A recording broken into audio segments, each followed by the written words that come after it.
علی اونٹنی کی لگام کو لے کر سفر کر رہے ہیں اور کافروں نے آپ کو گھیرنا چاہا، لیکن اللہ کے نبی آگے نکل گئے۔ انہوں نے سوچا کہ اس اونٹنی کو کسی طرح زخمی کر دیا جائے جس پر زینب ہے، ہم زینب کو یا علی کو جب گرفتار کر لیں گے تو اللہ کے نبی اپنی بیٹی اپنے داماد کو چھڑانے ضرور آئیں گے۔ ان کافروں میں ایک کا نشانہ بڑا تیز تھا، اس کو دنیا حبار ابن اسود کے نام سے جانتی ہے۔ کمان میں تیر لگایا اور جیسے ہی اس نے تیر اونٹنی کو مارا، لیکن چلتی ہوئی اونٹنی کو تیر نہ لگا، نشانہ چوک جاتا ہے اور وہ تیر بجائے زینب کے، بجائے اونٹنی کے لگنے کے، وہ تیر حضرت زینب کے پیٹ میں لگتا ہے۔ حضرت زینب کا پیٹ پھٹ جاتا ہے، حضرت زینب کا پیٹ پھٹ جاتا ہے، بچہ زمین کے اوپر گر جاتا ہے۔ حضرت زینب زمین کے اوپر گر گئی، بچہ گرتے ہی انتقال کر جاتا ہے، پیٹ کا بچہ زمین پر ساقط ہو جاتا ہے۔ حضرت زینب کو اسی حال میں اٹھا کر مدینے لایا گیا۔ اللہ کے نبی صلی اللہ علیہ وسلم نے اپنی بیٹی سے پوچھا، زینب تمہارا یہ حال کس نے کیا؟ جواب ملا، حبار ابن اسود نے ہمیں تیر مارا ہے۔ جب ان کو پتا چلا کہ میرے پیٹ کا بچہ گر گیا، حمل ساقط ہو گیا، میرے پیٹ کا بچہ مر گیا، وہ اس دنیا میں نہیں رہا، حضرت زینب اس صدمے کو برداشت نہ کر سکی اور اسی صدمے سے حضرت زینب کا انتقال ہو گیا۔ حضرت زینب کو جب قبر میں دفن کیا جا رہا تھا، حضرت زینب کو جب قبر میں دفن کیا جا رہا تھا، اللہ کے نبی نے جب اپنی بیٹی کو زینب کو قبر میں اتارا اور جب مٹی دینا شروع کی تو آپ کی آنکھوں میں آنسو آ گئے۔ صحابہ نے کہا، اللہ کے رسول آپ بھی رو رہے ہیں؟ اللہ کے نبی نے فرمایا، میرے صحابیوں، اللہ تعالیٰ نے ہر باپ کے دل میں بیٹیوں اولاد کی محبت ڈالی ہے۔ میں ماتم نہیں کر رہا ہوں، میں نوحہ نہیں کر رہا ہوں، میں غریبان چاک نہیں کر رہا ہوں، میں کپڑے نہیں پھاڑ رہا ہوں، میں بیان کر کر کے نہیں رو رہا ہوں۔ یہ فرط محبت کے آنسو ہیں جو اللہ تعالیٰ نے ہر باپ کے دل میں ڈال دیا ہے، محبت اپنی اولاد کی۔ یہ اسی محبت کے آنسو ہیں جو میری آنکھوں سے چھلک پڑے ہیں۔ یہ میری وہ بیٹی ہے زینب۔ اے لوگو، اے میرے ساتھیوں، یہ وہ بیٹی ہے میری زینب کہ جب سے میں نے اسلام کا کلمہ بلند کیا تب سے ماری جا رہی ہے، تب سے ستائی جاتی ہے۔ میرے لیے اس نے بڑی ماریں کھائی ہیں، میرے لیے اس نے بڑی قربانیاں دی ہیں، میرے لیے اس نے بڑی ماریں کھائی ہیں، یہاں تک کہ آج میرے لیے،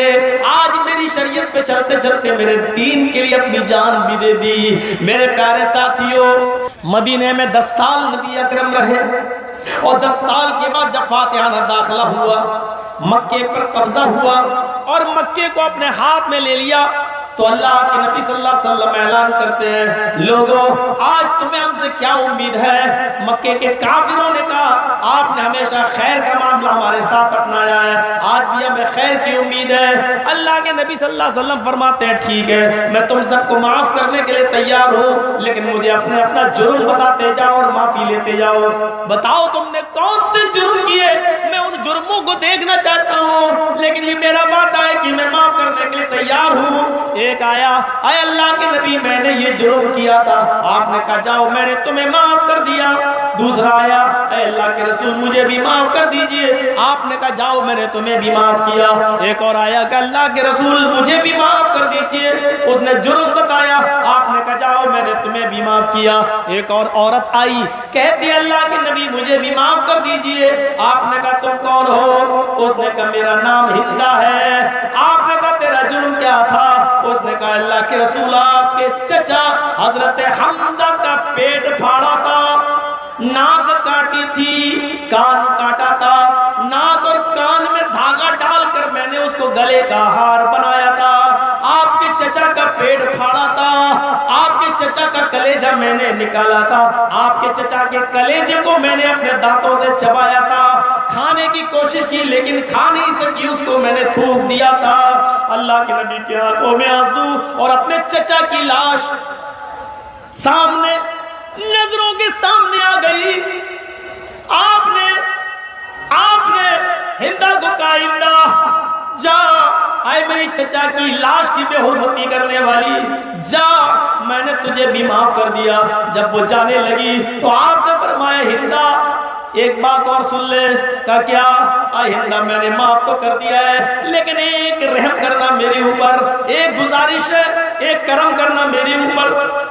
آئندہ آج کے بعد آئندہ تو میری آنکھوں کے سامنے مت آ جانا، آئندہ میری نظروں کے سامنے مت آنا.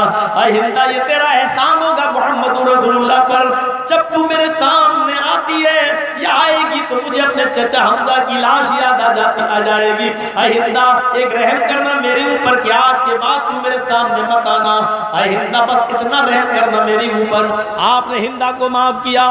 ابھی آپ اپنے چچا کی لاش کو سامنے سے نکالنے بھی نہ پائے، اپنے چچا کی لاش کا منظر بھولنے بھی نہ پائے.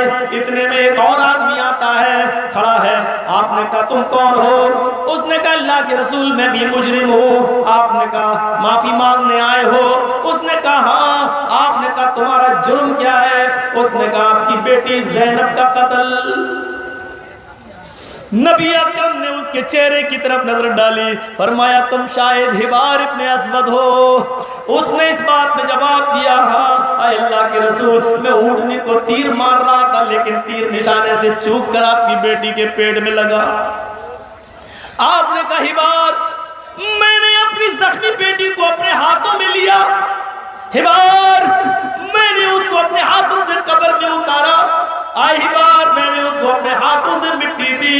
میں 13 سال مکے میں رہا، 10 سال میں نبی بننے کے بعد مدینے میں رہا. 13 اور 10 23 سال مجھے جتنا لوگوں نے ستایا، مکے اور مدینے میں جتنی مجھے تکلیفیں پہنچی، اگر وہ سب تکلیفیں ترازو کے ایک پلڑے پہ رکھ دی جائیں، ترازو کے ایک سائیڈ میں رکھ دی جائے، اور اس ایک دن جس دن تو نے میری بیٹی کے پیٹ میں تیر مارا، اس ایک دن کی تکلیف کو اگر ترازو کے دوسرے سائیڈ میں رکھ دیا جائے اور ترازو اٹھائی جائے تو آئے حبار ابن اسود 23 سال کی تکلیفوں کا پلڑا اٹھ جائے گا اور اس ایک دن کی تکلیف کا پلڑا جھک جائے گا.